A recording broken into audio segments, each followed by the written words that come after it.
नमस्कार. विचार करा, एका नव्या देशाचा जन्म झालाय, पण त्याला स्वतःच्या पायावर उभं कसं करायचं? आज आपण स्वातंत्र्यानंतरच्या भारताची हीच विकासगाथा उलगडणार आहोत. हा एक असा प्रवास आहे ज्याने आपल्या देशाची आर्थिक दिशा ठरवली. तर झालं असं की 1947 साली भारत स्वतंत्र तर झाला, पण सोबत काय घेऊन आला? दारिद्र्य आणि प्रचंड आर्थिक अस्थिरता. आता या मोठ्या आव्हानाला तोंड द्यायचं म्हणजे काहीतरी ठोस योजना हवी होती, एक पक्का आराखडा हवा होता. चला तर मग बघूया आपला आजचा रोडमॅप काय आहे. आपण सुरुवातीला बघणार आहोत विकासाचा मूळ आराखडा कसा होता. त्यानंतर सुरुवातीच्या धोरणांचे 3 महत्त्वाचे स्तंभ कोणते होते. मग आला आर्थिक बदलांचा काळ, त्यातून आलेल्या दारिद्र्य निर्मूलन योजना आणि शेवटी या सगळ्याचा नेमका परिणाम काय झाला हे आपण समजून घेऊ. तर मग सुरुवात कशी झाली? स्वातंत्र्यानंतर भारतासमोर 2 मुख्य उद्दिष्ट होती. पहिलं, आर्थिकदृष्ट्या स्वतःच्या पायावर उभं राहायचं, कुणावर अवलंबून नाही. आणि दुसरं, देशातल्या कोट्यावधी लोकांना गरिबीतून बाहेर काढायचं. आणि सगळी सुरुवातीची धोरणं याच 2 गोष्टींभोवती फिरत होती. आता ही धोरणं उभी राहिली ती 3 मजबूत स्तंभांवर. असं समजा की हे 3 पिलर्स होते ज्यांनी सुरुवातीच्या काळात भारताच्या आर्थिक धोरणांना आकार दिला. चला मग एक एक करून पाहूया हे स्तंभ नेमके होते तरी काय. तर पहिला आणि सगळ्यात महत्त्वाचा पिलर होता आधुनिकीकरण. आता आधुनिकीकरण म्हणजे काय? सोप्या भाषेत सांगायचं तर देशात मोठमोठे उद्योग, कारखाने उभे करायचे. यामागचा विचार एकदम सरळ होता. जितके जास्त उद्योग तितक्या जास्त नोकऱ्या आणि तितकीच देशाची उत्पादन क्षमता जास्त. आणि इथे बघा, हे चित्र त्या काळातल्या आधुनिकीकरणाची कल्पना अगदी स्पष्ट करतं. एका बाजूला धूर रोखणारे कारखाने आहेत जे औद्योगिक प्रगतीचं प्रतीक आहेत, तर दुसऱ्या बाजूला मोठं धरण जे शेतीला पाणी पुरवून कृषी विकासाला चालना देणारं होतं. म्हणजे बघा, उद्योग आणि शेती दोन्हीवर लक्ष केंद्रित केलं होतं.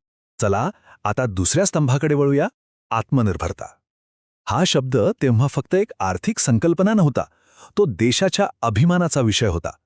आत्मनिर्भरतेचा सरळ अर्थ होता की आपल्याला ज्या वस्तू लागतात त्या आपण बाहेरून मागवण्याऐवजी आपल्याच देशात बनवायच्या. आणि मग येतो तिसरा स्तंभ, ज्याचा भारताच्या धोरणांवर खूप खोलवर परिणाम झाला. तो होता समाजवादी दृष्टिकोन. याचा गाभा काय होता?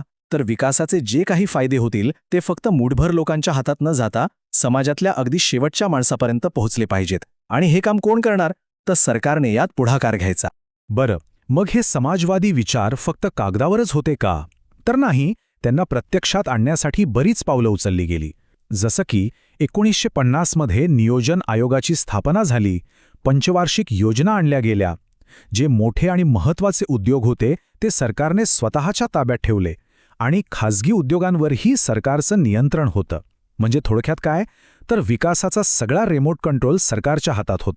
आणि याच सरकारी नियंत्रणातून एक खूप मोठं यश मिळालं, ते म्हणजे हरित क्रांती.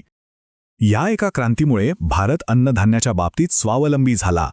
विचार करा, जो देश अन्नासाठी दुसऱ्यांवर अवलंबून होता तो आता स्वतःची भूक भागवू शकत होता. हे एक प्रचंड मोठं यश होतं. पण बघा, कोणतीही गोष्ट कायम टिकत नाही. काळ बदलत होता. 1980चं दशक उजाडलं आणि लक्षात येऊ लागलं की सुरुवातीची धोरणं आता तितकीशी प्रभावी ठरत नाहीयेत.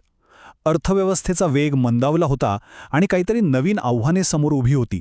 स्पष्ट होतं की आता बदलाची वेळ आली होती. ही टाईमलाईन आपल्याला तोच टर्निंग पॉइंट दाखवते. 1980च्या दशकात आर्थिक विकास मंदावला, दबाव वाढला आणि मग आलं 1990चं दशक. 1991 मध्ये भारताने मोठ्या आर्थिक सुधारणा केल्या, समाजवादी मॉडेलपासून दूर जाऊन उदारीकरण आणि खाजगीकरणाचा मार्ग स्वीकारला. आणि या सुधारणांमधला सगळ्यात मोठा बदल कोणता होता माहितीये? तो होता सरकारच्या भूमिकेतला बदल.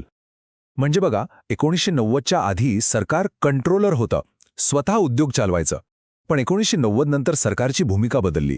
ते आता फॅसिलिटेटर बनलं. म्हणजे खाजगी क्षेत्राला वाढण्यासाठी मदत करणारं, त्यांना पोषक वातावरण तयार करून देणारं. आता सरकारची ही जी नवीन फॅसिलिटेटरची भूमिका होती, त्यातूनच गरिबी हटवण्यासाठी काही अगदी थेट लक्ष केंद्रित योजना सुरू झाल्या. चला आता या आधुनिक काळातल्या काही महत्त्वाच्या योजनांवर एक नजर टाकूया. या तक्त्यामध्ये काही अत्यंत महत्त्वाच्या योजनांची माहिती दिली आहे. बघा, प्रधानमंत्री ग्रामीण आवास योजना आहे 2005 साली आलेली मनरेगा, जी 100 दिवसांच्या रोजगाराची हमी देते, गावांना शहरांशी जोडणारी ग्रामसडक योजना आणि तरुणांसाठी कौशल्य विकास योजना. या सगळ्या योजनांनी ग्रामीण विकासात खूप मोठा हातभार लावला आहे. आणि हो, 12वीच्या परीक्षेच्या दृष्टीने हा तक्ता खूप महत्वाचा आहे, लक्षात ठेवा. बरं, इतकी धोरणं बदलली, इतक्या योजना आल्या, पण याचा जमिनीवर काही परिणाम झाला की नाही? देशाची प्रगती खरंच झाली का? चला, नुसत्या गप्पा नकोत. आकडेवारी काय म्हणतेय तेच बघूया. 2018 साली UNDP आणि ऑक्सफोर्डने एक अहवाल सादर केला आणि त्यांचं म्हणणं काय होतं तर भारतातील गरिबी लक्षणीयरित्या कमी झाली आहे आणि हा एक ऐतिहासिक बदल आहे. हे शब्द म्हणजे भारताच्या इतक्या वर्षांच्या प्रयत्नांना मिळालेली एक जागतिक पोचपावतीच होती. आणि हा बदल किती मोठा होता? आकडा ऐका. याच रिपोर्टनुसार 2005-06 मध्ये भारतात 55% लोक गरीब होते आणि फक्त 10 वर्षांनी म्हणजे 2015-16 पर्यंत हा आकडा कमी होऊन फक्त 28% राहिला. म्हणजे गरिबी जवळजवळ निम्म्याने कमी झाली. तर मग या सगळ्या प्रवासातून आपण काय शिकलो? एक गोष्ट स्पष्ट आहे, भारताने राज्य नियंत्रित समाजवादी मॉडेलपासून सुरुवात केली आणि आज तो लक्षित कल्याणकारी कार्यक्रमांसोबत एका उदारमतवादी अर्थव्यवस्थेच्या दिशेने पोहोचला आहे. हा एक खूप मोठा आणि महत्त्वाचा बदल आहे. पण कथा इथे संपत नाही, नाही का? प्रवास अजून सुरू आहे. आणि जाता जाता एक विचार मनात येतो. भारताची अर्थव्यवस्था तर वेगाने वाढतीये, पण येणाऱ्या दशकात आपल्या विकास धोरणांसमोर नवी आव्हानं कोणती असतील यावर विचार करणं गरजेचं आहे.